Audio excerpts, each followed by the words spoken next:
Points मुझे अच्छे लगे थे। मैंने वैसे कल आपको समझा तो दिया था, लेकिन मैंने उसको समराइज भी कर दिया है पॉइंट्स की फॉर्म में। ठीक है, तो वो पॉइंट्स अभी मैं आपसे आपको गो थ्रू करवा देती हूँ उससे।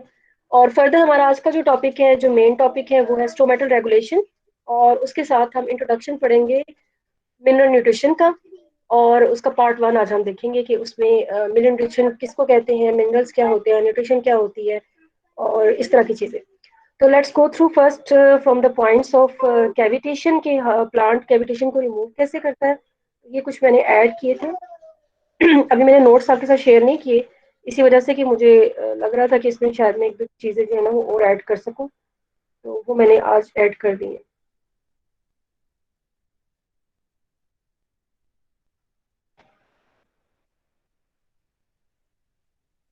अच्छा, तो ये देखिएगा। अब आपने प्रीवियस जो नोट्स अपलोड हुए में पीडीएफ, उसको इग्नोर कर देना है। ठीक है, क्योंकि आप मुझसे रिकॉर्डिंग भी करवा रहे हो, और आप कह रहे हैं कि जी कुछ खुल नहीं रहे, कुछ खुलते हैं, तो अब आप ये अपडेटेड ही लीजिएगा। Okay ma'am. ये ये कुछ पॉइंट्स हैं जो कि प्लांट की स्ट्रेटजीज हैं, या प्लांट्स में होने वाले कुछ ऐसे फिनोमिनन हैं जो कि कैविटेशन को रिमूव करने के लिए जो है वो इस्तेमाल होते हैं। जैसे कि एक कल हमने बात की थी कि पिटेड वॉल्स होने की वजह से जो बबल्स हैं वो दूसरी सेल्स में पास ऑन नहीं होते। ठीक है, इसके अलावा गैस बबल्स जो हैं वो एलिमिनेट हो सकते हैं from the xylem at night, जब ट्रांसपरेशन जो है उसका रेट इतना ज्यादा हाई नहीं होता, एट नाइट लो हो जाता है ना, दिन के टाइम ज्यादा हाई होता है। उस टाइम पे जाइलम में जो ऑस्मोटिक पोटेंशियल है वो इंक्रीज हो जाता है, क्योंकि आयंस जो है वो ज्यादा उसमें ऐड हो रहे होते हैं, और ट्रांसपरेशन की वजह से वो यूटिलाइज नहीं हो रहा होता, यानी वाटर उसको लेके ऊपर नहीं जा रहा होता। तो उनकी एडअप होने की वजह से जो आप कह लें कि जो कंसंट्रेशन है आयंस की वो ज्यादा हो जाती है, या इन अदर वर्ड्स ऑस्मोटिक पोटेंशियल जो है वो ज्यादा हो जाता है जाइलम का। और वाटर वेपर्स एंड गैसेस में simply dissolve back into the solution of the xylem, transpiration के रेट के लो होने की वजह से। तो बबल्स जो प्रोड्यूस होते हैं वो वापस डिजोल्व भी हो जाते हैं, गैसियस फॉर्म से वापस वो सोल्यूशन फॉर्म में चले जाते हैं। Then alternative pathways are still working, ये भी हमने कल बात की थी कि अगर एक जो वेसल्स के जो वेसल्स है या ट्रैकियर्स जो है अगर वो ब्लॉक हो जाती हैं बिकॉज ऑफ द बबल्स या कैविटेशन, बबल्स की ही कलेक्शन जो है कैविटेशन का बाइस बनती है। तो उसकी अगर एक पाथवे रुक जाता है तो उसके साइड से अल्टरनेटिव पाथवेज आर देयर, तो वहां से पानी की कंडक्शन जो है वो स्टॉप नहीं होती।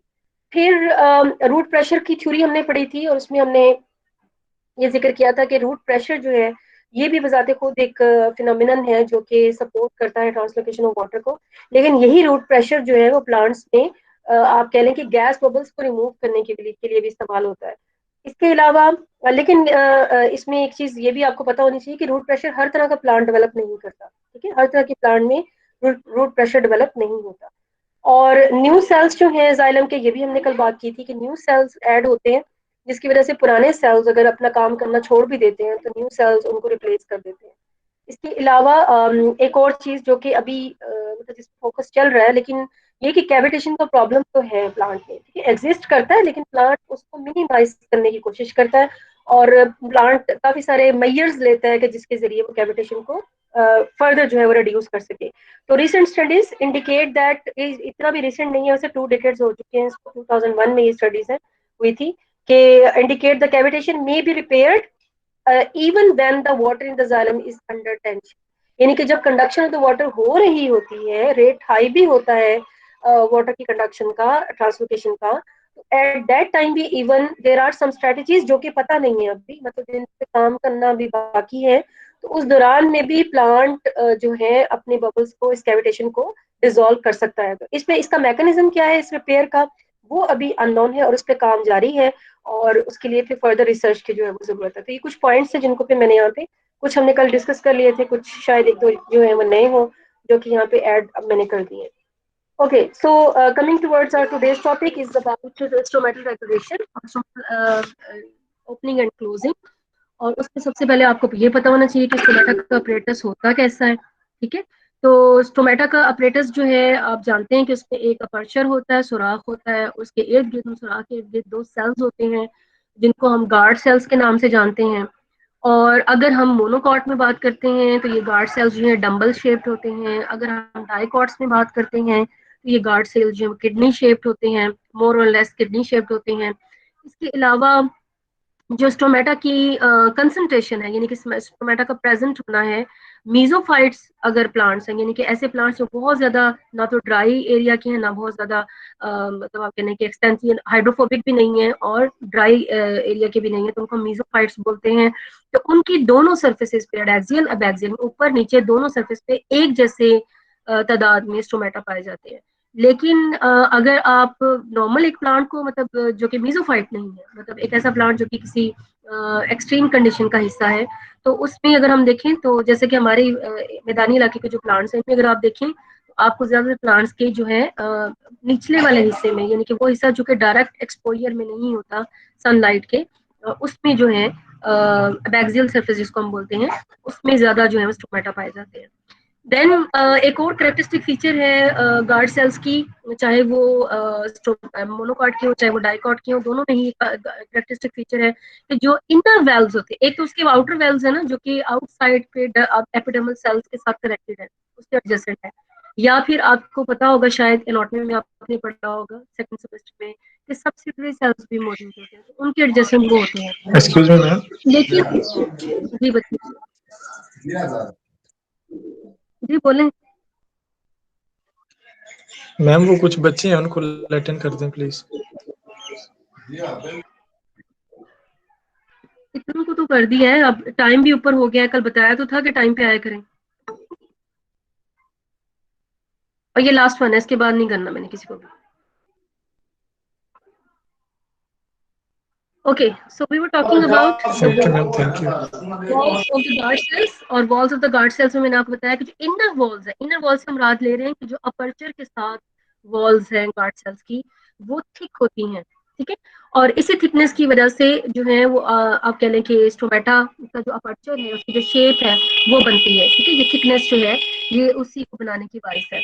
और आउटर जो वॉल्स होती हैं, यानी कि जो मैंने आपको बताया कि सब्सिडरी सेल्स के साथ एडजस्टेड होंगी, और अगर वो मौजूद नहीं है तो एपिडर्मल सेल्स के साथ एडजेसेंट होंगी, तो वो जो वॉल्स हैं वो थिन होती हैं, ठीक है। क्योंकि ये जो इनर वॉल्स हैं, एक्चुअली इनकी वजह से ही स्टोमेटा, यानी कि जो ओपनिंग है, जो पोर है इस पूरे अपरेटस का, वो अगर ये आपस में मिलती हैं तो ये पोर को बंद करती हैं, और अगर ये आपस में नहीं मिलती, यानी कि स्ट्रेच्ड होती हैं, तो फिर ये कहते हैं कि स्टोमेटा जो है वो ओपन है। जी। तो देर आर सम हाइपोथेसिस, जैसे अभी आपने ट्रांसलोकेशन ऑफ वाटर के लिए काफी सारे हाइपोथेसिस पढ़े, रो प्रेशर का पढ़ा, कोहेरेंट टेंशन थ्योरी का पढ़ा, और इसी तरीके से यहाँ पे कुछ मैकेनिज्म, स्टोमेटा के मैकेनिज्म से रिलेटेड भी कुछ पाथवेज जो थे, कुछ सॉरी हाइपोथेसिस जो थे, वो पुट फॉरवर्ड किए गए इसको एक्सप्लेन करने के लिए कि आया स्टोमेटा जो है वो कैसे ओपन या क्लोज होते हैं। तो कुछ साइंटिस्ट का ये ख्याल था कि स्टोमेटा जो है, ये तो सबको कंफर्म था कि स्टोमेटा के गार्ड सेल्स में वाटर की इनटेक होती है, गार्ड सेल्स जो है वो स्वेल होते हैं, टर्जिड होते हैं, और उनकी टर्जिडिटी गेन करने की वजह से जो वॉल्स हैं वो स्ट्रेच हो जाती हैं, इनर वॉल्स, और स्टोमेटा को हम कंसिडर करते हैं कि वो ओपन हो गए। और इसकी बरक्स जब वाटर निकल जाएगा तो वॉल फ्लेक्सिड हो जाएंगी, इन अदर वर्ड सेल्स फ्लेक्सिड हो जाएंगे, वॉल्स जो है वो उनकी स्ट्रेचिंग स्ट्रेचिंग जो है वो खत्म हो जाएगी, क्योंकि स्ट्रेचिंग जो है वो टर्जिडिटी की वजह से होती है, तो वो वापस अपनी जगह पे आ जाएंगी, और हम कहेंगे कि स्टोमेटा जो है वो क्लोज है। अदरवाइज स्टोमेटा जो है वो एक जस्ट लाइक अ स्पेस जो कि दो वॉल्स के दरमियान में है, जो वॉल स्ट्रेच करती हैं तो वो स्पेस नजर आना शुरू हो जाती है, ओपन हो जाती है, और जब स्ट्रेचिंग रिमूव हो जाती है तो आप कह लें कि स्टोमेटा जो है वो क्लोज हो जाता है। अब ये बात तो कंफर्म थी, ये बात तो पता थी सबको, लेकिन लोग कहते थे कि ये जो वाटर की इनटेक है गार्ड सेल्स के अंदर, इसके बारे में, इसका मैकेनिज्म क्या है, किस तरीके से पानी गार्ड सेल्स के अंदर आता है। और जनरल फिनोमिनन तो ये भी है कि आउटर हायर कंसंट्रेशन से लोअर कंसंट्रेशन में पानी आएगा, लेकिन गार्ड सेल्स में ऐसी क्या चेंजेस आती हैं कि जिनकी वजह से वाटर की इनटेक गार्ड सेल्स में जो है वो पॉसिबल होती है। एक और चीज जो यहाँ पे बताना जरूरी है वो ये है कि जो एपिडर्मल सेल्स हैं, अगर आपको पता हो कि उनके अंदर क्लोरोप्लास्ट मौजूद नहीं होते, ठीक है, लेकिन जो गार्ड सेल्स हैं, गार्ड सेल्स के अंदर क्लोरोप्लास्ट मौजूद होते हैं। तो एपिडर्मल सेल्स में स्टोमेटा की कॉम्प्लेक्स के जो गार्ड सेल्स हैं, सिर्फ यही ऐसी जगह है कि जिन पे क्लोरोप्लास्ट जो है वो मौजूद होते हैं, बाकी एपिडर्मल सेल्स में क्लोरोप्लास्ट मौजूद नहीं होते। तो इसकी वजह से जो आप कह लें कि हाइपोथेसिस बताया गया कि how stomata open and close, तो उसका पहला हाइपोथेसिस इसी से रिलेट करता है कि स्टोमेटा की गार्ड सेल्स में क्योंकि क्लोरोप्लास्ट पाए जाते हैं, तो वो फंक्शन करेंगे फोटोसिंथेसिस का, और फोटोसिंथेसिस होने की वजह से वहाँ पे शुगर प्रोड्यूस होगी, और शुगर जो है वो ऑस्मोटिक कंसंट्रेशन जो है गार्ड सेल्स की उसको बढ़ा देगी। ये चीजें हम पहले क्लियर कर चुके हैं कि किस तरीके से सल्यूट के आने से ऑस्मोटिक पोटेंशियल जो है वो डिक्रीज होता है। तो उस शुगर को आप समझ लें कि वो सल्यूट के तौर पे काम कर रही है और फोटोसिंथेसिस की वजह से प्रोड्यूस हुई है, और उसके बाद जो है वो उसकी एकमुलेशन हो जाती है वहां पे, और एकमुलेशन होने के बाद वो उसके पोटेंशियल को लो कर देती है, जिसके नतीजे में आउटर और इनर यानी कि गार्ड सेल्स में और उसके एडजेसेंट सेल्स में वाटर का पोटेंशियल का ग्रेडियंट डेवलप हो जाता है, क्योंकि आपको तो पता है कि osmotic potential is directly proportional with water potential. अगर वो लो है तो वाटर पोटेंशियल भी लो है, और इसके नतीजे में फिर पानी will move from outside to inside into the guard cells, और फिर उसकी वजह से वो टर्जिड हो जाएंगे और स्टोमेटा ओपन हो जाएंगे। लेकिन प्रॉब्लम इसमें ये है कि इस पे ये सबको काबिल कबूल बात नहीं लगी। उन्होंने कहा कि ये तो कोई इसमें कोई फेवरेट चीज नहीं है, क्योंकि हमें तो पता है कि जो एक्सक्यूज मी सर्विसेज है। जी बेटा। मैम। मैम बेटा आपकी आवाज कट रही है बहुत ज्यादा। क्या बच्चों के पास भी कट रही है या आपके पास ही कट रही है? जी मैम बच्चे आपकी बाकी मैम तरफ से सही आ कट रही रही है। है। मैम बेटा ठीक आ रही मैम है। सही आ रही है। इंटरनेट का प्रॉब्लम है बेटा, जो भी बोल रही है मैम कभी आप। कभी ठीक आती, कभी कभी कटने लगती। कभी कभी ठीक आती, कभी कभी कटने लगती, तुम्हारे भी फिर इंटरनेट का इशू, क्योंकि मेरी तरफ से ठीक है सारे सिग्नल्स। आप मेरे ख्याल में मेरी स्क्रीन देख भी सकते हैं, हाईएस्ट जो है पॉसिबल सिग्नल्स आर देयर, और मुझे तो आपकी आवाज बिल्कुल क्लियर आ रही है। तो इंटरनेट का प्रॉब्लम आपकी तरफ है, मेरी तरफ नहीं है। हाँ, अगर सबको नहीं आती तो फिर मैं समझती कि इधर कोई मसला आ रहा है। ठीक है, तो मैम उसको आप चेक क्लियर आ करें। रही है आपकी। जी।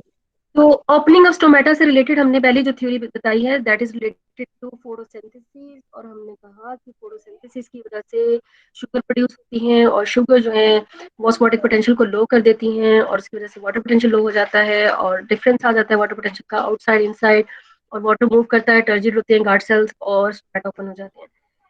लेकिन उन्होंने कहा कि ये जो थ्योरी हम बयान कर रहे हैं फोटोसिंथेसिस की, तो ये तो दिन के वक्त स्टोमेटा की ओपनिंग को ये क्लियर करती है, लेकिन what about night? At night तो फोटोसिंथेसिस नहीं हो रही होती, तो उस टाइम पे तो स्टोमेटा जो है वो भी ओपन होते हैं। स्टोमेटा रात के टाइम पे भी कई प्लांट्स ओपन होते हैं, तो उनमें क्या रीजन है कि उनके उनके स्टोमेटा फिर कैसे ओपन होते हैं, अगर शुगर ही रीजन है, the only reason to open the stomata?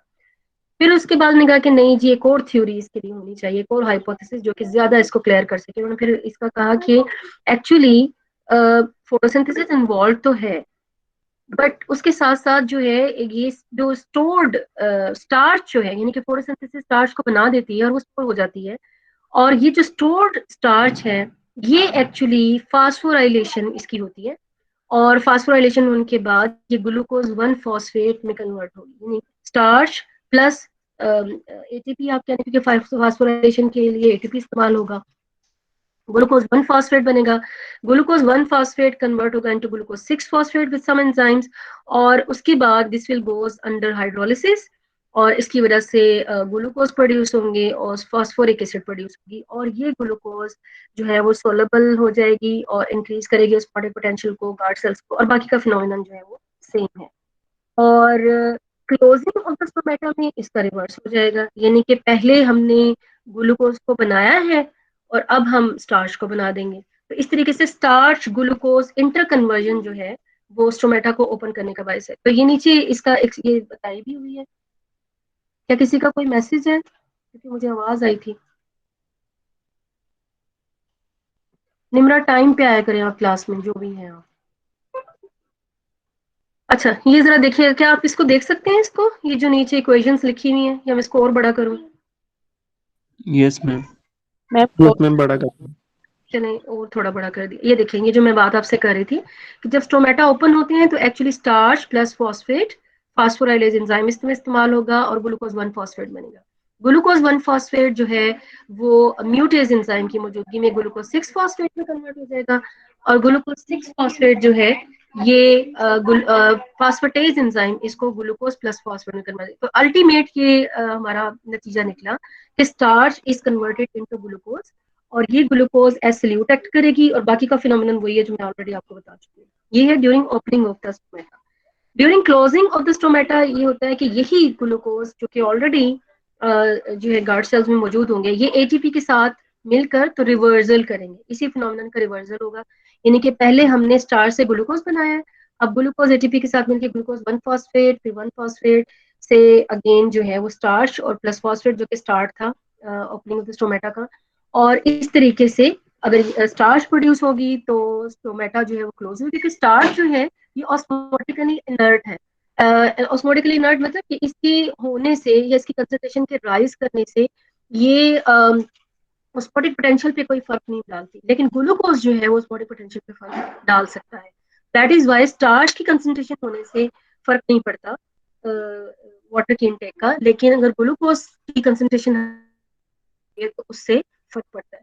तो ये एक हाइपोथेसिस था जो कि कहता था कि स्टार्च की सिंथेसिस और ग्लूकोज की सिंथेसिस जो है वो opening and closing of the stomata का बाइस है। देन उसके बाद डेफिनेटली इस पे भी कुछ ऑब्जेक्शंस आई, और वो ऑब्जेक्शंस थी कि ग्लूकोज तो is not found in the guard sales at the time of stomata opening. उन्होंने देखा कि जब स्टोमेटा ओपन होते हैं तो उन्होंने ऑब्जर्व किया कि चेक करते हैं कि आया गार्ड सेल्स में उस टाइम पे ग्लूकोज होती है। तो उन्होंने देखा कि वो मौजूद नहीं थी, उतनी हाई कंसंट्रेशन की मौजूद नहीं थी जितनी की हाइपोथेसिस वालों ने कही थी। देन इंटर कन्वर्जन जो है स्टार्च एंड ग्लूकोज की या शुगर की is a very slow process. ये बहुत देर से होता है, मतलब एक एंजाइम एक्ट करेगा 1 फॉस्फेट में, फिर 6 फॉस्फेट में, एंड देन फिर वो ग्लूकोज एंड फॉस्फेट में कन्वर्ट होगा।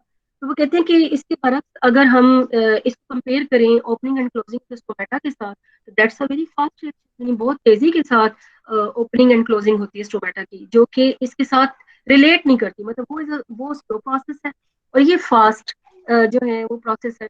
तो ये इनकी आपस में जो आप कहते हैं कि स्पीड जो है वो मैच नहीं करती। तो this could not be the reason for the opening and closing of the stomata. Then wide ranges changes in the pH of the guard cells cannot be explained on the basis of the carbon dioxide concentration. कि carbon dioxide की concentration जो कि guard cells में मौजूद है carbon dioxide, तो देखें stomata उसका हिस्सा है और कार्बन डाइऑक्साइड ने तो वहीं से एंटर होना है, तो वो भी वहां पे मौजूद है, और उसकी वजह से पीएच में फ्लक्चुएशंस आएंगी। कार्बन डाइऑक्साइड बजाते खुद एक एसिडिक गैस है, ठीक है, तो उसकी वजह से पीएच में फ्लक्चुएशंस आती हैं। इन पीएच की फ्लक्चुएशंस को स्टार्च और शुगर की कन्वर्जन जो है ये एक्सप्लेन नहीं करती। देन आइन एंड सम इट्स अनियन और इसकी कुछ फैमिली मेंबर्स जो हैं इनके अंदर देखा गया है कि स्टार्च जो है ये तो स्टोर नहीं होती, और ना ही इनके पॉलीसेकेराइड, ना ही स्टार्च स्टोर होती है, ना ही स्टार्च जैसे पॉलीसेकेराइड जो है स्टोर होते हैं। तो उनमें फिर opening and closing of the stomata कैसे होगी? तो फिर क्या उनमें फिर इसका मतलब है कि कोई और मैकेनिज्म है जो कि इसको फॉलो नहीं कर रहा। इसके अलावा एक और चीज जो है कि ब्लू लाइट जो है that is very important for the opening and closing of the stomata. जब आप हायर क्लासेस में जाएंगे तो बाकायदा इसके बारे में पढ़ेंगे भी कि how blue light can affect the opening and closing of the stomata.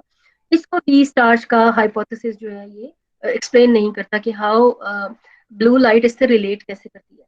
Then hydrolysis of the starch cannot account for the high rise in the osmotic pressure found in the guard cell, जो कि वैसे already जो point है कि glucose ही नहीं पाई जाती, तो starch की एब्सेंस या प्रेजेंस से गार्ड सेल्स में osmotic potential कैसे लो अप होता है, तो ये इसको इतना ज्यादा एक्सप्लेन नहीं कर पाए। तो ये ऑब्जेक्शन थी जिसकी वजह से उनको लगा कि ये हाइपोथेसिस इनफ नहीं है, there must be some another hypothesis जो कि इसको ज्यादा एक्सप्लेन कर सके। उसके बाद हमारे पास फाइनल हाइपोथेसिस आता है जो कि अब तक प्लाजिबल समझा जाता है और मोस्टली एक्सप्लेन करता है opening and closing of the stomata को, जो कि फ्यूजिनो ने 1967 में प्रपोज किया था। और उसने कहा कि जो स्टोमेटा की रेगुलेशन है वो actually influx and efflux of potassium ion की वजह से होती है इनटू द गार्ड सेल्स। और ये जो इनफ्लक्स है पोटासियम आयन का गार्ड सेल्स में, ये इवन लाइट हो या ना हो ये तब भी हो सकता है, कार्बन डाइऑक्साइड हो या ना हो ये तब भी हो सकता है। तो जो हमारे पुराने ऑब्जेक्शंस थे दूसरी थ्योरीज पे, वो इससे रिमूव हो जाते हैं कि लाइट की एब्सेंस में स्टोमेटा कैसे ओपन होते हैं, ज्यादातर कार्बन डाइऑक्साइड की प्रेजेंस में स्टोमेटा जो है उनकी ओपनिंग एंड क्लोजिंग जो है वो फ्लक्चुएट क्यों नहीं होती। तो ये चीजें फिर पोटासियम की थ्योरी यानी कि एक्टिव पोटासियम थ्योरी ने इस चीज को एक्सप्लेन किया। एक्टिव पोटासियम थ्योरी में क्योंकि आपको पहले मैं इसकी ओपनिंग पढ़ा चुकी हूँ, तो अब हमने बस इसमें ये चीज डालनी है कि ओपनिंग में जैसे हम शुगर को की बात कर रहे थे, जैसे हम ग्लूकोज की बात कर रहे थे कि वो ऑस्मोटिक पोटेंशियल को इंक्रीज कर रही डिक्रीज कर रही है, इसी तरीके से अब हम उसी चीज को ही कंसिडर करेंगे, लेकिन ये सब कुछ हो रहा है because of intake of potassium. और फिर पोटासियम को मेजर भी किया गया, उन्होंने देखा कि पोटासियम की हाई कंसेंट्रेशन जो थी गार्ड सेल्स में देखी गई, पाई गई, तो इसका प्रूफ भी मिल गया कि वाकई में जब स्टोमेटा ओपन होते हैं तो एक्चुअली उन गार्ड सेल्स में पोटासियम की हाई कंसेंट्रेशन जो है वो मेंटेन होती है, जिसकी वजह से फिर उसकी ऑस्मोटिक पोटेंशियल लो होगा, वाटर पोटेंशियल लो होगा और वाटर की इनटेक होगी और उसकी वजह से turgidity of the guard sales maintain होगी और उसकी वजह से ओपनिंग ऑफ द स्टोमेटा होगा।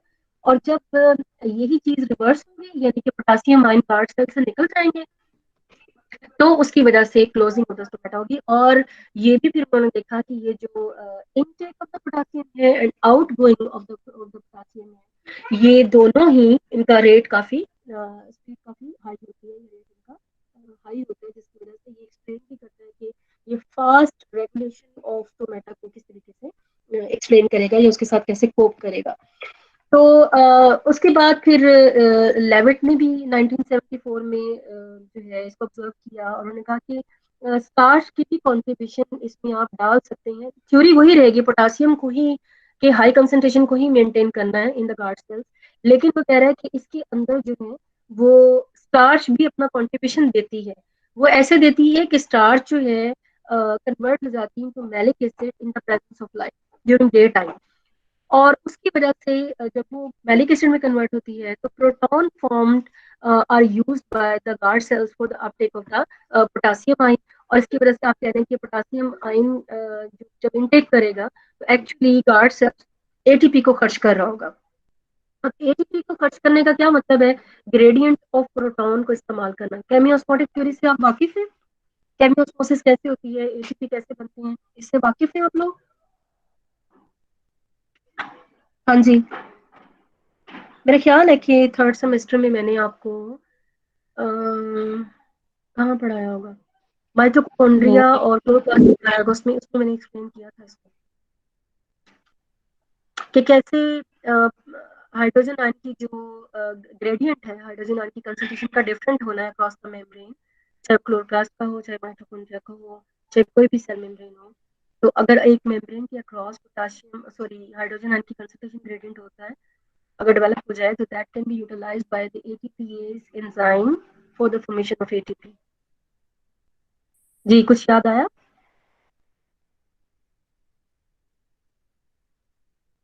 कोई भी नहीं बोल रहा, किसी को भी याद नहीं आया? छोले दे के पास हुए हो, चने दे के पास हुए हो, ड्राई वाले भुने हुए हैं,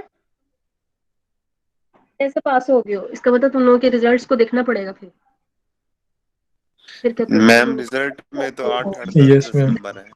कल ही बोल मैम रहे नहीं तो मिड में नंबर इसीलिए फिर कम आए होंगे ना, क्योंकि मेरे ख्याल ये मिड का पार्ट था, क्लोरोप्लास्ट माइटोकॉन्ड्रिया मिड का पार्ट था कि नहीं? ये मिड का अच्छा, तो पार्ट था जी। वो तो आपको पहले ही नहीं आता है ना, उसमें तो बहुत ही गंदे नंबर है। यस मैम, मिड में था। शुक्र करो, अभी शुक्र करो, अभी तो मैंने बहुत अच्छे नंबर दिए हैं तुम लोगों को सेशनल में, तो कुछ इम्प्रूव हो गया ग्रेड।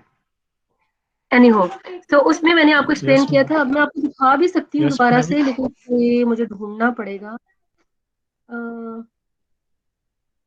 चलें, आपको कॉन्सेप्ट देने के लिए कहाँ पे पड़ा?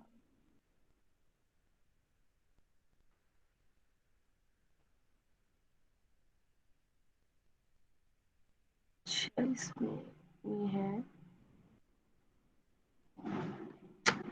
Nucleic acid plastids and mitochondria.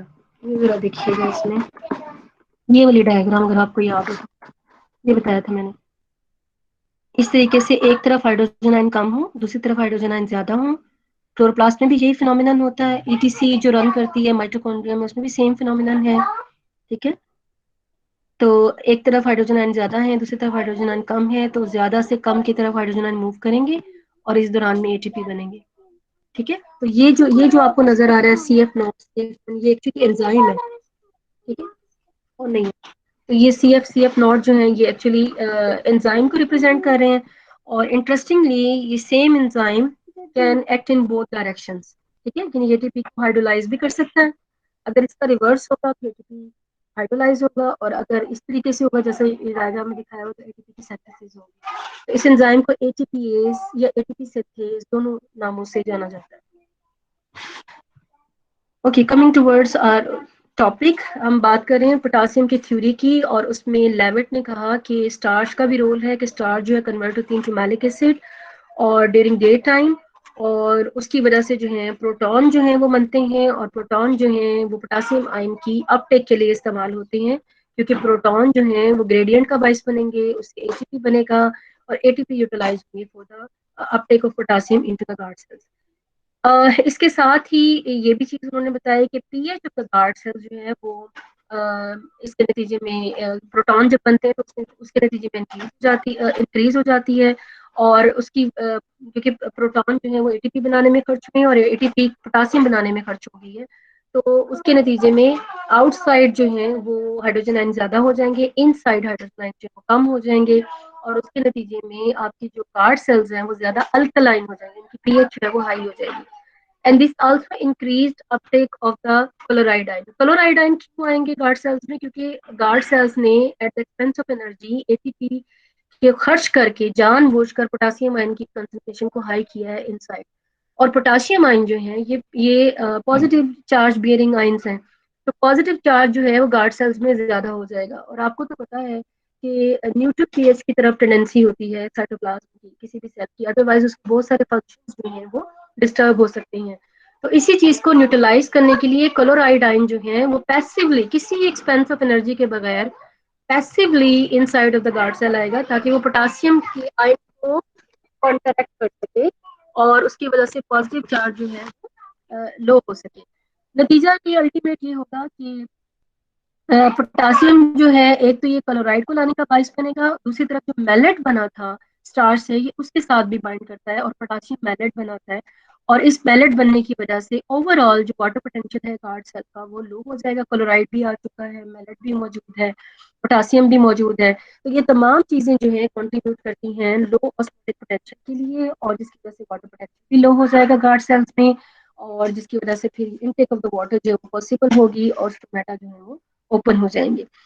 और इसी का जो रिवर्स है यानी कि पोटासियम की इनटेक होगी, ये समराइज भी इसको किया हुआ है। इसी डायग्राम को आप उल्ट उल्ट कर लें, ये और क्लोजिंग के हिसाब से दिखाई हुई है, लेकिन इसी डायग्राम में आप इसके डायरेक्शंस जो है वो चेंज कर लें तो आपको उसका ओपनिंग का पता चल जाएगा। फॉर एग्जांपल आप हम कह रहे हैं कि पोटासियम की इनटेक जो है वो और क्लोराइड की और मैलेट का बनना, ठीक है, ये तमाम चीजें कंट्रीब्यूट करने में, अगर आप इसी की डायरेक्शन आउटसाइड कर दें यानी पोटासियम आउटसाइड जा रहा है, क्लोराइड आउटसाइड जा रहा है, या वैक्यूल में स्टोर हो जाए तो भी गार्ड सेल्स के जो आपके साइटोप्लाज्म है वहां से इसका जो पोटासियम का और क्लोराइड का जो लेवल लो हो जाएगा। तो इन दोनों सूरतों में यहाँ पे वाटर की इनटेक जो है वो बंद हो जाएगी, क्योंकि आयंस रिमूव हो जाएंगे ऑपोजिट डायरेक्शन में अगर आप कर दें। तो इसी डायग्राम को आप दोबारा भी बना सकते हैं। ये राइट नाउ जो बनी हुई है लिखा हुआ क्लोजिंग ऑफ स्टोमेटा है, लेकिन डायग्राम एक्सप्लेन कर रही है ओपनिंग ऑफ द स्टोमेटा को। क्लोजिंग में आप इस सब का रिवर्स कर दें तो वो सारा जो है वो क्लोजिंग में चला जाएगा। सो क्लोजिंग में भी इसको समराइज किया हुआ है, वही अगेन मैलिक एसिड पहले बन रहा था, अब मैलिक एसिड जो है वो गार्ड सेल्स का उसकी कंसंट्रेशन लो होनी शुरू हो जाएगी। पोटासियम का पहले इनफ्लक्स हुआ था, इनटेक हुई थी, अब उसकी आउटगोइंग इफ्लक्स हो जाएगा। इनफ्लक्स ऑफ हाइड्रोजन आयन हो जाएगा, यानी कि हाइड्रोजन आयन पहले बाहर जा रहे थे, अब वो उनका वो अंदर आना शुरू हो जाएंगे, अंदर आना शुरू हो जाएंगे तो उनकी पीएच जो है वो लो हो जाएगी सेल्स की, पहले हाई हुई थी ना इनके यूज होने की वजह से, अब ये इनटेक कर रहा है हाइड्रोजन आयन की तो वो पीएच जो है वो लो कर देगा। एसिडिक मीडियम जो है वो सेल सेप का हो जाएगा। इसके अलावा लॉस ऑफ क्लोराइड भी, क्योंकि पोटासियम बाहर चला गया है तो अब क्लोराइड का यहाँ पे क्या काम है, वो खुद ब खुद ही बाहर निकल जाएगा। उसके बाद लॉस ऑफ टर्जिडिटी, क्योंकि ये तमाम इन तमाम की अकोमोडेशन की वजह से क्या है कि वाटर की इनटेक जो है वो रुक जाएगी, ना सिर्फ रुक जाएगी बल्कि जो वाटर गार्ड सेल्स में मौजूद होगा वो भी बाहर को निकल जाएगा, जिसकी वजह से आप कह लें कि गार्ड सेल्स जो है वो फ्लेक्सिड हो जाएंगे और stretching of the inner walls जो है वो खत्म हो जाएगी और हम कहेंगे स्टोमेटा जो क्लोज हो गया। तो यहाँ तक इसकी थी डिस्क्रिप्शन वाया थ्योरेटिकल डिस्क्रिप्शन। इसको ही मैंने समराइज किया है इस तरीके के चार्ट से, ये खुद से बनाया हुआ है, जिसमें ये तमाम बातें जो हैं वो एडअप हो रही हैं कि कैसे लाइट और photosynthesis, starch, carbon dioxide, pH और पोटासियम का आना, मैलेट का आना, ये तमाम चीजें कंट्रीब्यूट करती हैं ओपनिंग ऑफ द स्टोमेटा में। और इसी का रिवर्स कर लेंगे तो क्लोजिंग है, जो कि मैंने अगली डायग्राम में बताया। इसको जरा मेरे साथ समझ लें आप। इसको मैं कर देती हूँ स्लाइड शो पे, क्योंकि इसके साथ रिकॉर्डिंग नहीं है, तो आपको मैं ये आराम से स्लाइड शो पे बता सकती हूँ। तो ये मैं बात करेंगे, लाइट आई गार्ड सेल्स में, फोटोसिंथेसिस हुई और उसकी वजह से बने आप कह लें कि कार्बन डाइऑक्साइड की कंसंट्रेशन लो होगी, क्योंकि कार्बन डाइऑक्साइड जो है वो फोटोसिंथेसिस में इस्तेमाल हो गई है ना, फोटोसिंथेसिस करने में। अच्छा, जब फोटोसिंथेसिस हो रही होती है तो लाइट रिएक्शंस में आपको पता है ना एटीपी बनते हैं, तो ये वो एटीपी बताए हुए हैं। फिर रिड्यूस कार्बन डाइऑक्साइड होने की वजह से भी फर्दर एटीपी जनरेट होंगे, वो बताए हुए हैं। फिर मैंने अभी आपको एक्सप्लेन किया पिछले वाली जो स्लाइड थी कि कैसे पीएच जो है वो इंक्रीज होगी Uptake of the potassium ion के लिए, मैलेट आयन की वजह से और Uptake of the blood potassium ion की वजह से कैसे पीएच जो है गार्ड सेल्स की वो इंक्रीज होगी। तो वो भी फर्दर एटीपी को, क्योंकि ग्रेडियंट डेवलप होगा ना, इनसाइड आउटसाइड जो है वो कंसंट्रेशन का डिफरेंस आ जाएगा, तो एटीपी उसकी वजह से जनरेट होंगे। इन तमाम एटीपी तो जनरेट हो रही है इन तमाम प्रोसेसेस से, लेकिन इनकी अपनी भी कोऑर्डिनेशन है। फोटोसिंथेसिस के बाद reduction of carbon dioxide concentration की वजह से इंक्रीज इन पीएच, और क्योंकि मैंने आपको बताया कि carbon dioxide is an acidic gas, तो जब इसकी रिडक्शन होगी तो ऑटोमेटिकली पीएच जो है वो हाई हो जाएगी इन द गार्ड सेल्स। और लेकिन कार्बन डाइऑक्साइड इस्तेमाल किस में हो रही है, कार्बोनिक HCO3 बनाने में इस्तेमाल हो रही है। This will be combined with PEP, जो कि मैलेट से ही बनता है, कार्बन डाइऑक्साइड से, और मैलेट बनाने में भी इस्तेमाल होगा। फास्फोइनोल पायरुवेट आपने नाम सुना होगा, और this will produce the malic acid. और मैलिक एसिड फिर आपको मैंने बताया था कि पोटासियम आयन की इनटेक का बाइस होगा, और यहाँ पे बताया हुआ कि कौन सा ऐसा आप कह लें कि पंप है जो कि पोटासियम आयन की इनटेक को पॉसिबल करता है। उसको हाइड्रोजन पोटासियम आप कह लें कि प्रोटीन होती है वो, जो कि मेम्ब्रेन पे पाई जाती है, और ये एक्सचेंज की एक्टिविटी करती है, पोटासियम की इनटेक करती है हाइड्रोजन आयन के बदले में, ठीक है। इसकी वजह से पोटासियम आयन गार्ड सेल्स में इनकी क्वांटिटी ज्यादा होगी, और मैंने आपको बताया पोटासियम आयन की क्वांटिटी ज्यादा होने की वजह से एनाइन जो है पैसिवली गार्ड सेल्स में एंटर हो जाएंगे। ये तमाम एटीपी पोटासियम आयन की इनटेक को इन द गार्ड सेल्स के लिए भी इस्तेमाल होंगे, ये तमाम एटीपी जो यहाँ पे बने थे। मतलब कि ओवरऑल ये काम भी कर रहे हैं, और यही काम यहाँ पे भी हो रहा है इसके नतीजे में, इसके कनेक्शन में। और ओवरऑल क्या स्टोरी बनी है कि पोटासियम आयन की कंसंट्रेशन जो है इस टाइम वो हाई हो चुकी है, और हाई होने की, और एनाइन की भी हाई हो चुकी है, और दोनों की हाई होने की वजह से ऑस्मोटिक पोटेंशियल जो है गार्ड सेल्स का वो लो हो गया है। In other words water potential low हो गया है, और जिसकी वजह से फिर वाटर की इनटेक होगी, जो कि यहाँ पे मैंने लिखा नहीं है, और उसकी वजह से फिर स्टोमेटा जो है वो ओपन हो जाएगा। इसी का अगर आप रिवर्स कर लें, आगे क्यों नहीं जा रहे भाई,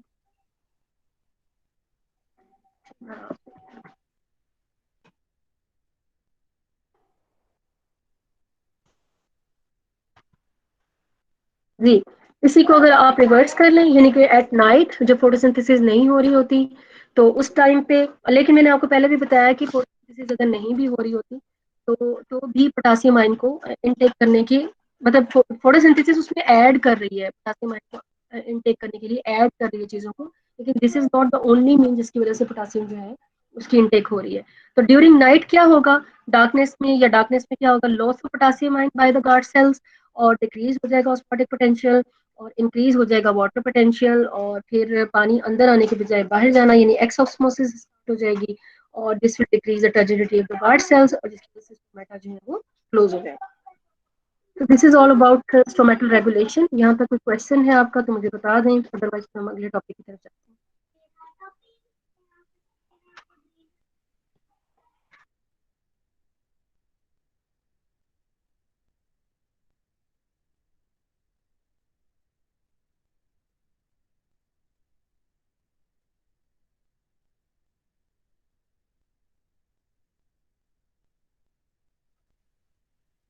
जी बेटा, कुछ नहीं बोलना, कोई क्वेश्चन नहीं है? No ma'am. No ma'am. Iqra, Naveed, Humaira, कोई क्वेश्चन है? No ma'am. No ma'am. No ma'am. चलो ठीक है। ओके, तो नया हमारा जो टॉपिक है, अगला topic that is related to mineral nutrition, जिसका मैंने आपको बताया कि पार्ट 1 हम पढ़ेंगे।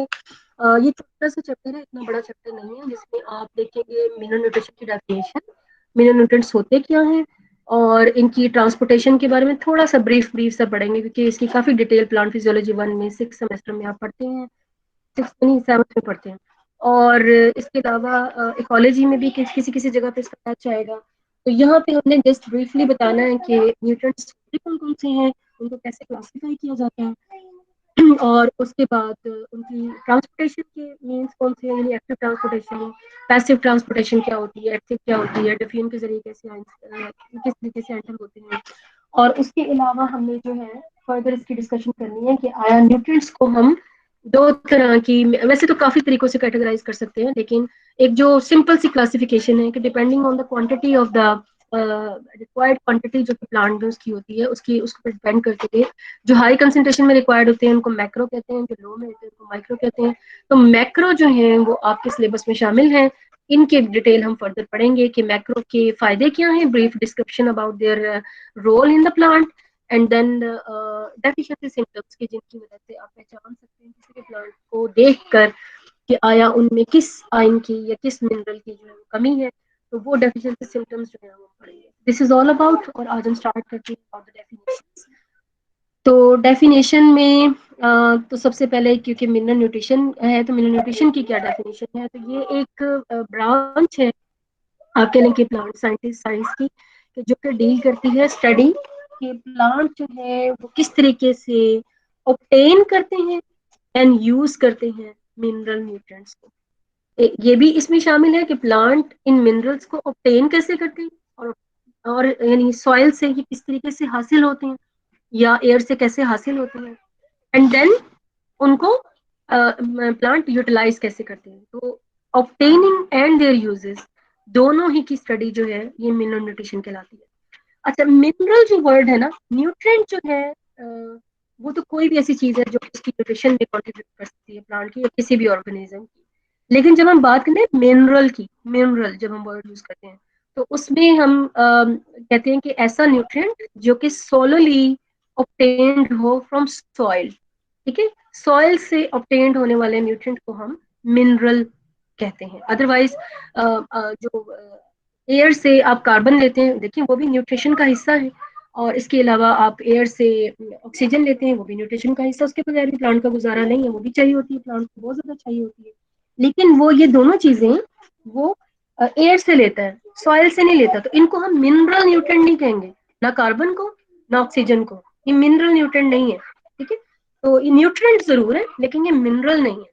और इसके बरक्स अगर आपके पास पोटासियम है, सोडियम है, आपके क्लोराइड है, जितने भी आयंस जिनसे आप वाकिफ हैं कि जो इनका प्लांट में रोल, मैग्नीशियम है, मैंगनीज है, आयरन है, मोलिब्डेनम है, एंड सो ऑन, जितने भी हैं, तो इन ये तमाम के तमाम जो हैं ये सॉइल से, कल भी हमने सैप का जिक्र किया, सोल्यूशन फॉर्म में जो वाटर की अपटेक हो रही होती है ना रूट से, उसी में, उसी वाटर में ये डिजोल्व फॉर्म में ये इनकी भी अपटेक हो जाती है। इनको फिर हम कहते हैं कि दीज आर मिनरल न्यूट्रिएंट्स, जो कि सॉइल से obtained होते हैं।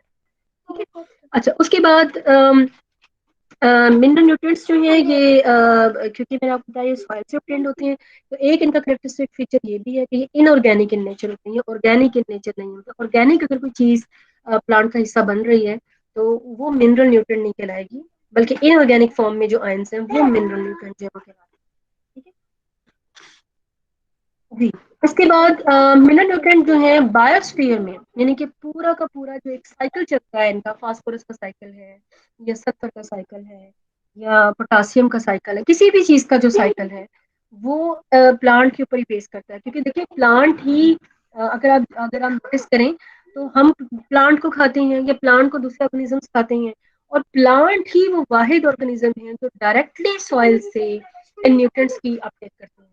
इसी वजह से प्लांट्स को अर्थ क्रस्ट का माइनर्स भी कहा जाता है। जैसे माइनर्स जो है वो कान खोदते हैं, माइनिंग करते हैं, इसी तरीके से जो प्लांट हैं ये हमारे अर्थ क्रस्ट के माइनर्स हैं, क्योंकि ये सॉइल से न्यूट्रिएंट्स को खोदते हैं, अपने अंदर अब्जॉर्ब करते हैं, और इन्हीं प्लांट्स को हम यूज करते हैं, और वो फिर न्यूट्रिएंट के साइकिल का एक हिस्सा, पूरी न्यूट्रिएंट के साइकिल का एक इम्पोर्टेंट हिस्सा जो है वो प्लांट्स हैं जो कि माइनर्स के तौर पे एक्ट करते हैं, जो कि एंट्री करवाते हैं इन न्यूट्रिएंट्स की इनटू देयर साइकिल। फिर लार्ज सरफेसेस एरिया जो है रूट्स की, उनको अल्लाह ताला ने कुछ ऐसा बनाया है रूट को, जिनमें एबिलिटी होती है कि वो इनऑर्गेनिक को बहुत लो कंसंट्रेशन में भी अगर ये अवेलेबल हो तो इनको ये अब्जॉर्ब कर सकते हैं, क्योंकि मैंने आपको बताया कि ये सोल्यूशन फॉर्म में मौजूद होते हैं सॉइल के अंदर। अगर हम कहते हैं ना सॉइल के अंदर वाटर है, तो प्योर वाटर नहीं होता कभी भी सॉइल के अंदर, ठीक है, उसके अंदर कुछ ना कुछ मिनरल्स जो है वो ऐड हुए होते हैं। यही रीजन है कि क्या आपको पता है इस बात का कि अगर आप डिस्टिल वाटर पियेंगे तो वो आपके लिए डेंजरस हो सकता है, डिस्टिल वाटर, वरना आप लैब में खुद ही प्यूरिफाई कर करके पानी जो है वो पीते रहे हैं। इस चीज का कॉन्सेप्ट है आपको? No no ma'am. Ma'am. No distil ma'am. Water no ma'am. हमारे लिए अच्छा नहीं है, हमारे लिए अच्छा नहीं है क्योंकि वो काफी सारे मिनरल्स को उसमें से रिमूव कर देता है। जितनी भी कंपनीज हैं वाटर सप्लाई करने वाली, आपने नोटिस किया है वो हमेशा इस चीज पे फोकस करते हैं कि जो इम्पोर्टेंट न्यूट्रिएंट्स आपको रिक्वायर्ड है वाटर को पीने के साथ, वो इम्पोर्टेंट न्यूट्रिएंट्स को मेंटेन रखती हैं, उनकी कंसंट्रेशन को ऊपर बेकायदा लिखा भी होता है कि इसके अंदर ये कितना है, ये कितना है। अगर आप मिनरल मिनरल वाटर ही हम बोलते हैं उसको, जो हम ये बाजार से लेते हैं, उसको सिर्फ वाटर नहीं कहा जाता, दैट्स मिनरल वाटर। तो उसके अंदर जानबूझ के उस जो ऑप्टिमम रिक्वायरमेंट है हमारी बॉडी की, जो कि पानी के जरिए पूरी होती है उन न्यूट्रिएंट्स की, तो वो उसमें डाले जाते हैं जानबूझ के, ताकि उसका उसको एक अच्छा पानी कंसिडर किया जाए, उसको मिनरल वाटर कंसिडर किया जाए कि उसमें आप अपने न्यूट्रिएंट्स को भी ले रहे हैं। जबकि जो डिस्टिल्ड वाटर है उसमें उसका स्टेटस सेम नहीं होता, वो मिनरल वाटर नहीं कह सकते आप उसको, ठीक है। वो अगर प्यूरिफाई तो हो जाता है, प्योर तो वो हो जाता है पानी, लेकिन वो हमारे पीने के काबिल नहीं रहता। अगर आप उसी पे गुजारा करना चाहेंगे तो वो आपकी बॉडी के लिए नुकसानदेह भी हो सकता है। सॉइल ही सोर्स है मिनरल्स का, और जैसे मैंने आपको पहले बताया कि सॉइल के अंदर पानी भी मौजूद है, सॉइल के अंदर मिनरल्स भी मौजूद है, सॉइल के अंदर एयर भी मौजूद है। अच्छा, एयर एयर की मौजूद होने से प्लांट को क्या फर्क पड़ेगा, क्योंकि आपको तो पता है ना कि सॉइल के अंदर ही तो प्लांट की रूट है, ठीक है, और रूट्स भी तो लिविंग है, और जो लिविंग थिंग्स हैं उनको ऑक्सीजन चाहिए होती है ताकि वो रेस्पायर कर सकें। अगर सॉइल में ये एयर अल्लाह ताला ने ना रखी होती उसके पोर्स में, तो क्या होता कि रूट्स कभी भी वहां पे ग्रो ना कर पाती, क्योंकि उनकी रेस्पिरेशन रुक जाती, और वो रेस्पिरेशन रुकने की वजह से उनकी डेथ हो सकती थी। यही रीजन है कि जो वाटर लॉग सॉइल होती है, यानी कि ऐसी सॉइल जिसके पोर्स में एयर बिल्कुल नहीं होती, पानी ही पानी भरा हुआ होता है, जिसको हम वाटर लॉग्ड सॉइल बोलते हैं, तो उस सॉइल में जो प्लांट की रूट है वो रेस्पिरेशन उनकी रुक जाती है। रेस्पिरेशन रुक जाती है तो उनकी फिर डेथ होना शुरू हो जाती है, और आहिस्ता आहिस्ता वहां से वो डिग्रेड हो जाए, मतलब सेल जो है वो खत्म होना शुरू हो जाते हैं, प्लांट की डिग्रेडेशन जो है वो स्टार्ट हो जाती है।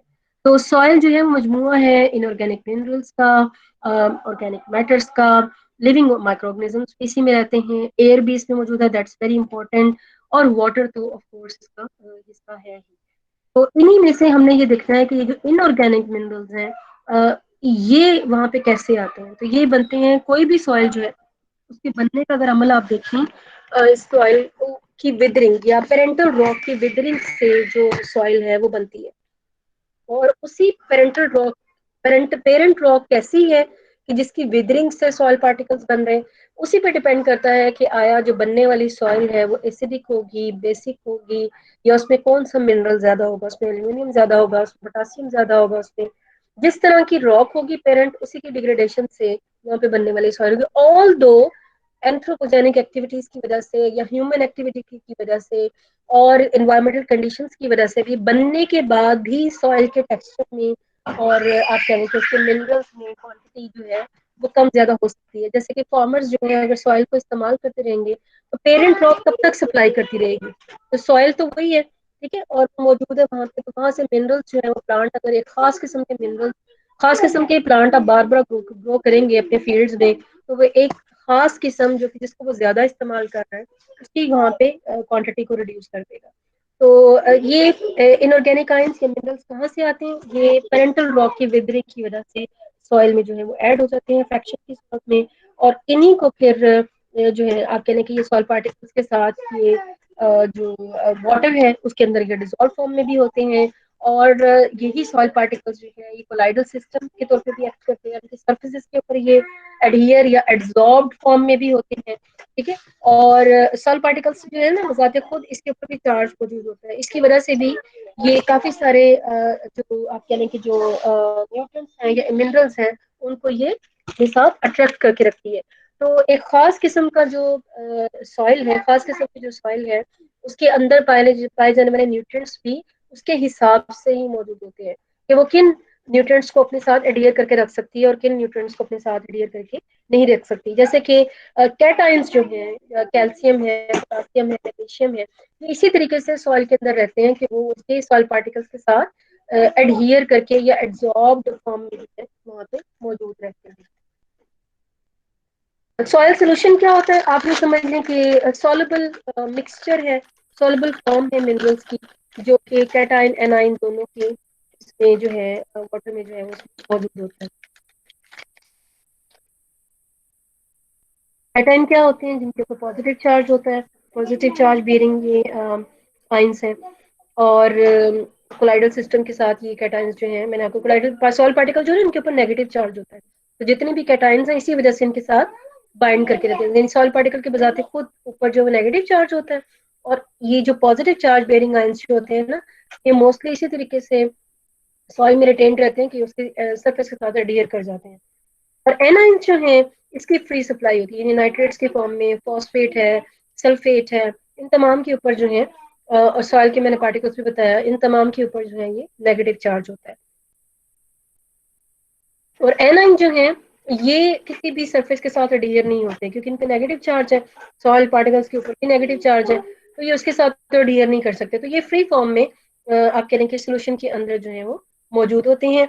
और यही रीजन है कि एनाइन जो है वो इजीली लीस्ट डाउन भी हो जाते हैं, यानी कि बारिश वगैरह बहुत ज्यादा आई, पानी आ गया, फ्लड आ गया, तो क्या होगा कि एनाइन फौरन फौरन अपर सरफेस, यानी कि जो वो हिस्सा सॉइल की लेयर का, दैट इज आप कह रहे हैं कि बेनिफिशियल एंड दैट इज आप कह रहे हैं कि जो ज्यादा यूज होता है मिनरल्स को अब्सॉर्ब करने, क्योंकि आप जानते हैं कि तमाम प्लांट्स की रूट्स जो है वो एक जैसी नहीं होती, और कुछ की रूट्स जो है वो तो ऊपर वाले हिस्से में ही होती हैं, कुछ की थोड़ी डीप होती है, दरख्तों की बहुत ज्यादा डीप होती है, लेकिन तमाम प्लांट्स की तो डीप नहीं होती ना, कि वो deeper layers of the soil पे जो है मिनरल को जो है वो न्यूट्रिएंट्स अब्सॉर्ब कर सकते हैं। तो फिर क्या होता है कि सॉइल के पार्टिकल्स जो है, सॉरी सॉइल की जो अपर लेयर है ना, that is more important to retain this nutrients. तो मैं एनाइंस की आपको बात बता रही थी कि एनाइंस जो है ये क्योंकि ये फ्री फॉर्म में होते हैं, तो जब पानी ज्यादा आता है या बारिश ज्यादा होती है या फ्लड आता है, ठीक है, फ्लो ऑफ वाटर जब ज्यादा होता है, तो एनाइंस क्योंकि ऑलरेडी फ्री फॉर्म में होते हैं, किसी चीज के साथ एडियर करके भी नहीं होते, तो ये फौरन ही टॉप सॉइल से निकलकर lower layers of the soil में चले जाते हैं या ग्राउंड वाटर में चले जाते हैं, जिसकी वजह से एनाइंस जो है वो प्लांट की रूट की रीच से, पहुंच से बाहर हो जाते हैं, और इसी वजह से इनको जो है फिर फर्टिलाइजर के जरिए रिप्लेनिश करना पड़ता है या इनफोर्स करना पड़ता है। मिनरल्स को ऑब्जॉर्व करने का क्या तरीका है? तो ये मेरे ख्याल है कि थोड़ा सा आपने डिस्कस किया है कि किस तरीके से एक्टिव पैसिव ट्रांसपोर्ट, आप जानते होंगे इसके बारे में, active at the expense of energy, अगर प्लांट उसको ऑब्जॉर्व करता है, जैसे अभी हमने पोटासियम के बारे में पढ़ा कि guard cells at the expense of energy potassium की इनटेक करते हैं, लेकिन पोटासियम की इनटेक जो है वो पैसिवली भी हो सकती है, ठीक है। गार्ड सेल्स उसकी at the expense of energy करते हैं क्योंकि उन्होंने अपने स्टोमेटा को ओपन करना होता है, तो वो जानबूझ के पोटासियम की कंसंट्रेशन को हाई करते हैं, लेकिन पोटासियम पैसिवली भी मूव कर सकता है इनटू द सेल, इसके जो चैनल्स हैं वो भी अवेलेबल होते हैं। अच्छा, चैनल्स और पंप्स और कैरियर, इनका नाम सुने नहीं आपने? ये क्या होते हैं? Yes ma'am. चैनल्स, कैरियर्स क्या होते हैं?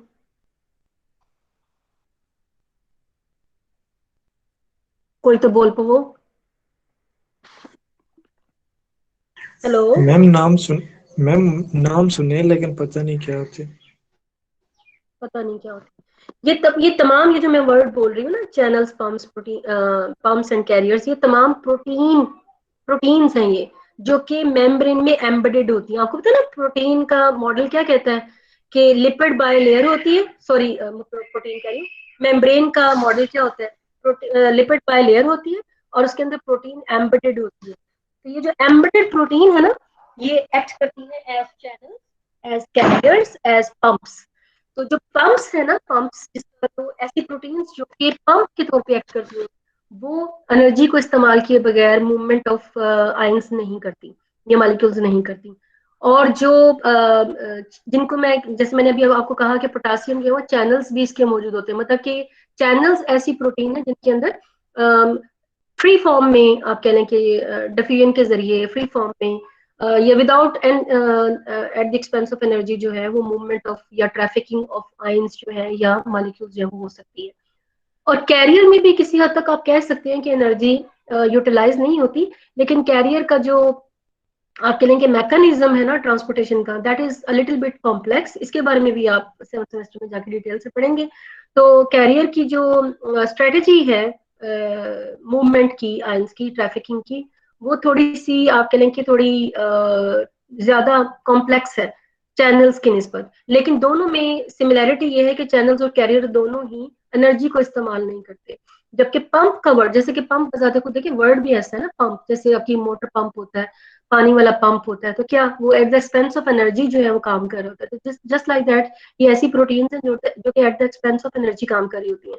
ये जो मैंने भी आपको बताया ऊपर एटीपी सिंथेज, ठीक है, इसको भी आप पंप से रिलेट कर सकते हैं, क्योंकि वो भी at the expense of energy जब काम कर रहा होता है, तो आप उसको पंप से रिलेट कर सकते हैं कि वो एनर्जी खर्च होती है तो वो पोटासियम को अंदर लेके जाएगा। लेकिन मैंने आपको बताया कि पोटासियम के पंप्स भी अवेलेबल हैं और पोटासियम के चैनल्स भी अवेलेबल हैं, जो कि पोटासियम की इनटेक जो है वो फ्रीली भी कर सकते हैं without at the cost of energy जो है हम कर सकते हैं। तो overall you can divide the absorption of minerals और ट्रैफिकिंग ऑफ एनी आयन, उनको आप दो हिस्सों में जो है वो कर सकते हैं। यानी कि passive absorption of the minerals जिसमें कोई एनर्जी खर्च ना हो, active absorption of the minerals यानी कि जिसके अंदर एनर्जी जो है वो खर्च होगी और in the form of ATP. और ये तो मुझे बताने की जरूरत नहीं है कि जब पैसिव होता है तो डाउन दी कंसंट्रेशन जो है वो कोई भी मॉलिक्यूल, आयन, कोई भी चीज जो है वो मूव करती है, और जब एक्टिव होता है तो वो अप हिल उसकी मूवमेंट होती है, या अगेंस्ट द कंसंट्रेशन ग्रेडियंट जो है वो मूवमेंट होती है आयंस की, मॉलिक्यूल्स की, किसी भी चीज की जो कि जिसकी ट्रैफिकिंग जो है वो रिक्वायर्ड है।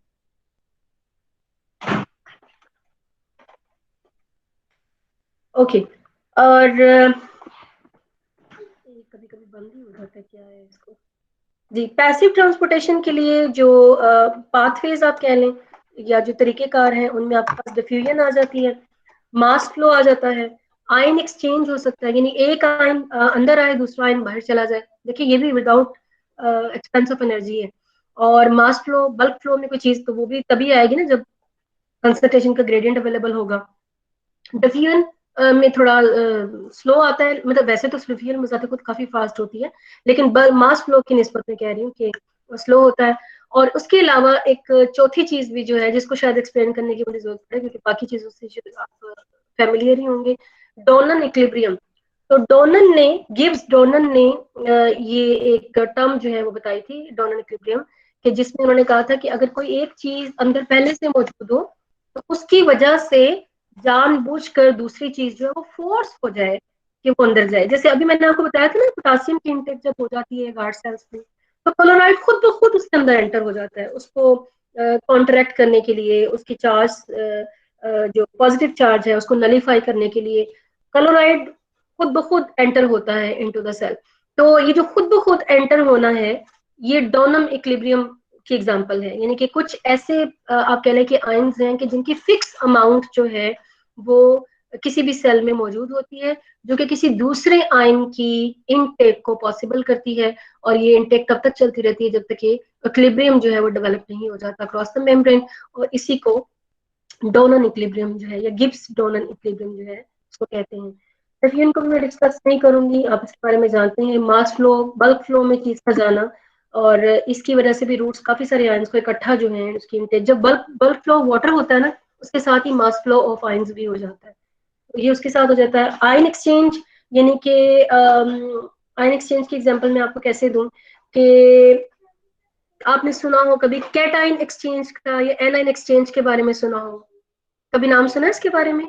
कि एक आयन, अगर नहीं भी सुना हुआ तो इसका नाम ही इंडिकेट कर रहा है, कैट आयन एक्सचेंज, यानी कि एक कैटायन मौजूद है पहले से और दूसरा कैटायन उसको वहां से डिस्प्लेस करके खुद उसकी जगह ले ले और जो पहला था उसको फ्री कर दे।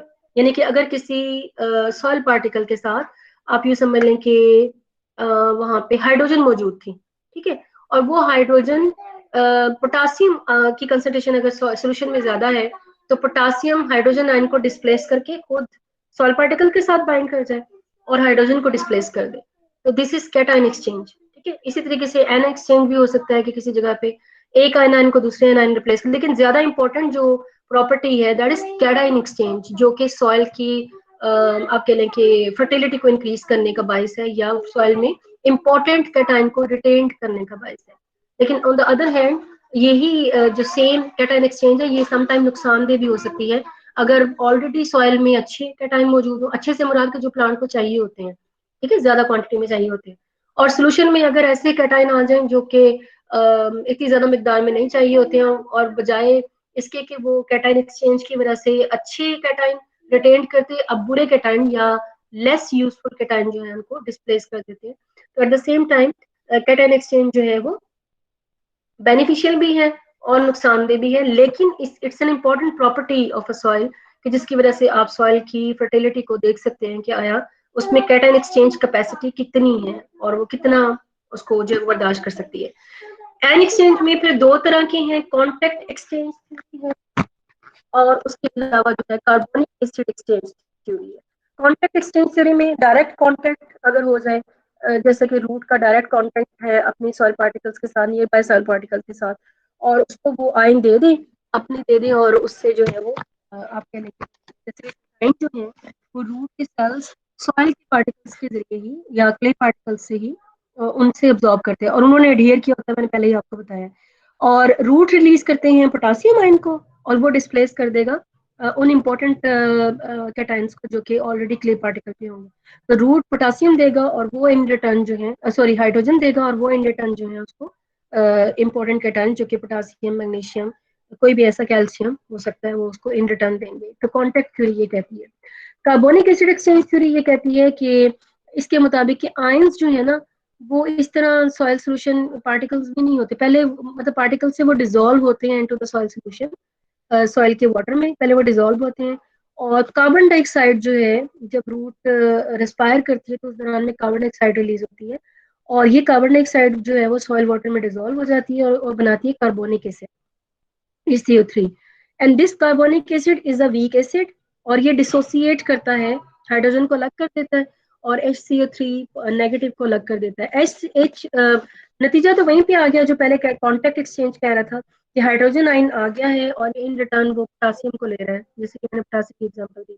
तो यहाँ पे भी अल्टीमेट तो वही होना है कि हाइड्रोजन आयन सॉइल को मिलेगा और इन रिटर्न वो पोटासियम को ले लेगा वहां से, लेकिन तरीकाकार थोड़ा सा मुख्तलिफ हो गया कि this is not direct involvement of the root cells, बल्कि रूट सेल्स डायरेक्टली उसको एक्सचेंज नहीं कर रहे बल्कि अपनी अंदर होने वाली रेस्पिरेशन की वजह से बनने वाले कार्बन डाइऑक्साइड की वजह से उसको एक्सचेंज कर रहे हैं। तो दोनों में सिर्फ इतना ही फर्क है, अल्टीमेट गोल दोनों का एक ही है कि एक जो है हाइड्रोजन आयन वो रिलीज करेगा और इन रिटर्न जो है वो इम्पोर्टेंट कैटायंस को जो है उसकी इनटेक जो है वो की हो सकती है।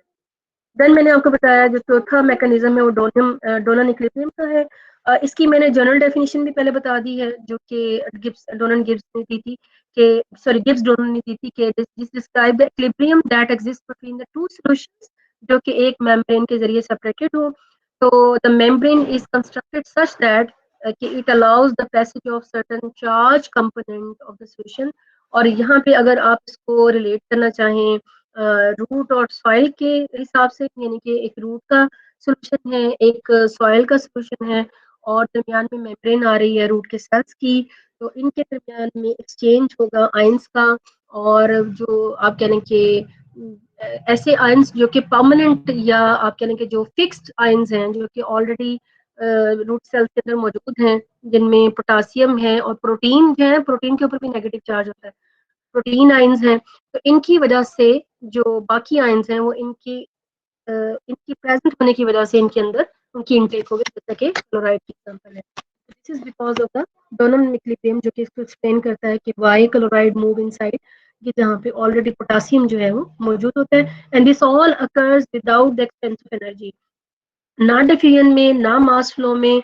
ना डोनर इक्विलिब्रियम में, ना कॉन्टैक्ट एक्सचेंज थ्योरी में, किसी भी इन तमाम चारों प्रोसेसेस में एनर्जी इस्तेमाल नहीं हुई। सो ये पैसिव मूवमेंट या पैसिव पाथवेज की एग्जांपल है। उसके बाद हमारे पास आ जाता है active absorption of the minerals. और active absorption of the minerals में ये हॉगलैंड ने फर्स्ट टाइम इसकी थ्योरी जो थी वो पुट की थी 1923 में। And according to this theory जो है आयंस को उनकी अगेंस्ट द कंसंट्रेशन ग्रेडियंट जो है वो अब्जॉर्ब किया जाता है, और इसमें कॉन्टिन्यूस पंपिंग होती है न्यूट्रिएंट्स की at the expense of energy.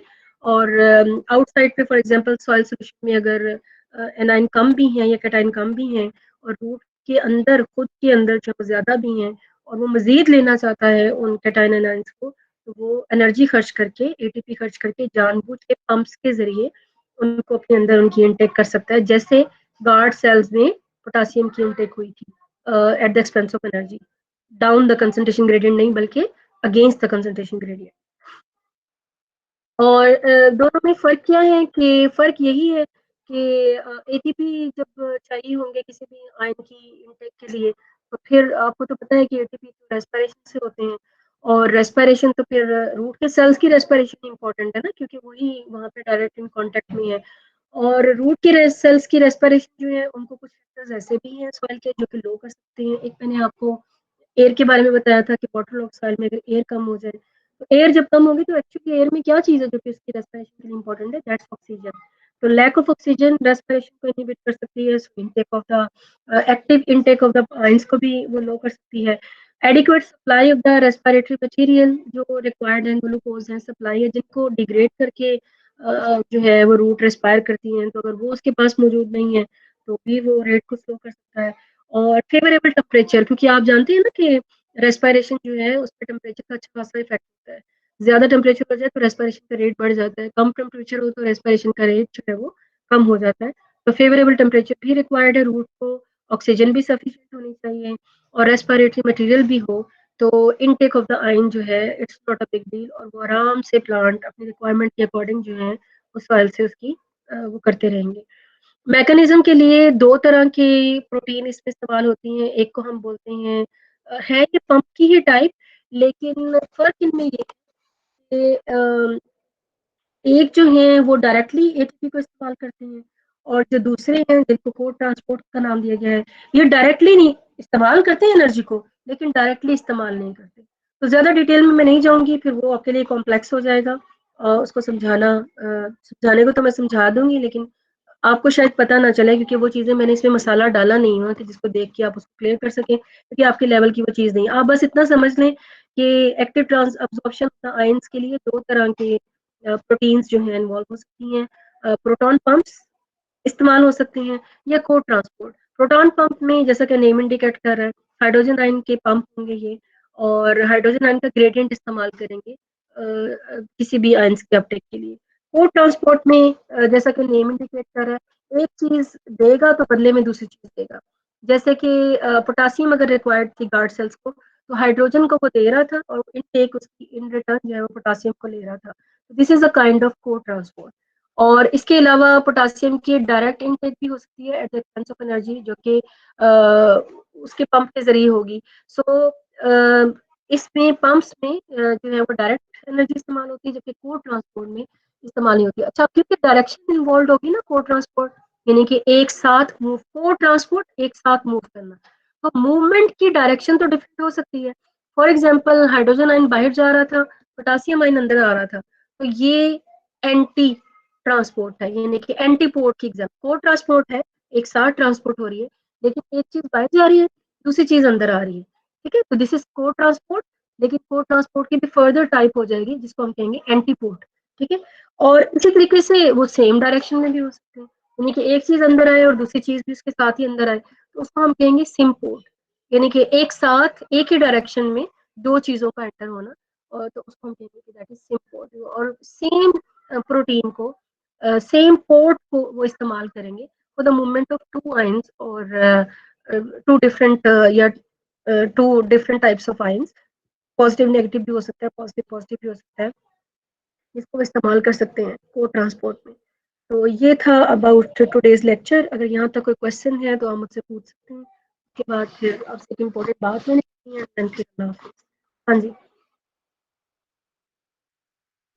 Ma'am को ट्रांसपोर्ट को रिपीट कर रही एक बार। को ट्रांसपोर्ट का मैंने मतलब बताया है। को यानी कि एक साथ, और ट्रांसपोर्ट यानी कि ट्रांसपोर्ट होना, यानी कि दो चीजों का एक साथ मूव करना। और फर्दर फिर मैंने आपको बताया कि को transport can be divided into two types, antiport and symport. Anti का मतलब है कि दो चीजें इकट्ठी मूव कर रही है ना, अगर उनकी डायरेक्शन डिफरेंट है, एक आ रही है दूसरी जा रही है, तो एंटी है। अगर दोनों की सेम डायरेक्शन है, एक आ रही है दूसरी भी आ ही रही है, या एक जा रही है तो दूसरी भी साथ ही जा रही है, तो उसको हम कहेंगे कि दिस इज सिम्पोर्ट। तो मैम प्रोटॉन पंप और को ट्रांसपोर्ट में फर्क क्या होगा? प्रोटॉन पंप जो है ना, वो पंप है, मतलब कि वो मैंने आपको बताया था कि इन दोनों में फर्क ये है, जब स्टार्ट किया है, कि पंप जो है ना वो डायरेक्टली एनर्जी को इस्तेमाल करते हैं। जो को ट्रांसपोर्ट है ना, ये डायरेक्टली एनर्जी को इस्तेमाल नहीं करते। और फिर मैंने साथ में आपको ये भी कहा था कि अगर मैं इसको ज्यादा एक्सप्लेन करूंगी तो आपके लिए थोड़ा सा कॉम्प्लेक्स हो जाएगा, बट अगर आप इंटरेस्टेड हैं तो मैं आपको समझा देती हूँ कि को ट्रांसपोर्ट में फॉर एग्जाम्पल अगर किसी को हाइड्रोजन आयन चाहिए, मतलब कि हम पोटासियम की एग्जांपल ले लेते हैं, वो कहता है कि मैं तब अंदर आऊंगा अगर हाइड्रोजन बाहर जाएगा। ठीक है, तो this is a kind of को ट्रांसपोर्ट। और हाइड्रोजन ने बाहर जाना है और पोटासियम ने अंदर आना है। या अगर कोई और एक ऐसा मॉलिक्यूल है जो कि कहता है कि मैं तब अंदर एंटर होऊंगा, जैसे ऑक्सीजन का नाम सुना होगा आप लोगों ने, it's a plant growth regulator. ये तब एंटर होता है किसी भी सेल में अगर आप इसको साथ में दो हाइड्रोजन आयन दें। अगर हम दो हाइड्रोजन आयन असिस्ट ना करें ना ऑक्सीजन के मॉलिक्यूल को, तो ये प्लांट के अंदर एंटर नहीं हो पाता। ठीक है, तो इसका मतलब क्या है कि ये ऑक्सीजन जो है, ये हाइड्रोजन आयन की डिमांड कर रहा है। अब हाइड्रोजन आयन एक ऐसी चीज है जिसकी high concentration in the cell जो है वो एग्जिस्ट नहीं करती। क्यों? क्योंकि सेल की तो पीएच होती है न्यूट्रल। ठीक है, तो सेल तो इसको बल्कि बाहर निकाल रहा होता है जबरदस्ती कि तुम जाओ यहाँ से, ताकि पीएच जो है वो एसिडिक ना हो और वो न्यूट्रल रहे। और इसी चक्कर में वो कॉन्टिन्यूसली पंप कर रहा होता है हाइड्रोजन आयन को सेल से बाहर। अच्छा, अब ये तो कर रहा है, जैसे कहते होते हैं, मैं ना इसकी एक दफा रिकॉर्डिंग स्टॉप कर दूं, अदरवाइज मेरी पंजाबी भी उसके अंदर ही ऐड हो जानी है। जैसे कहते हैं ना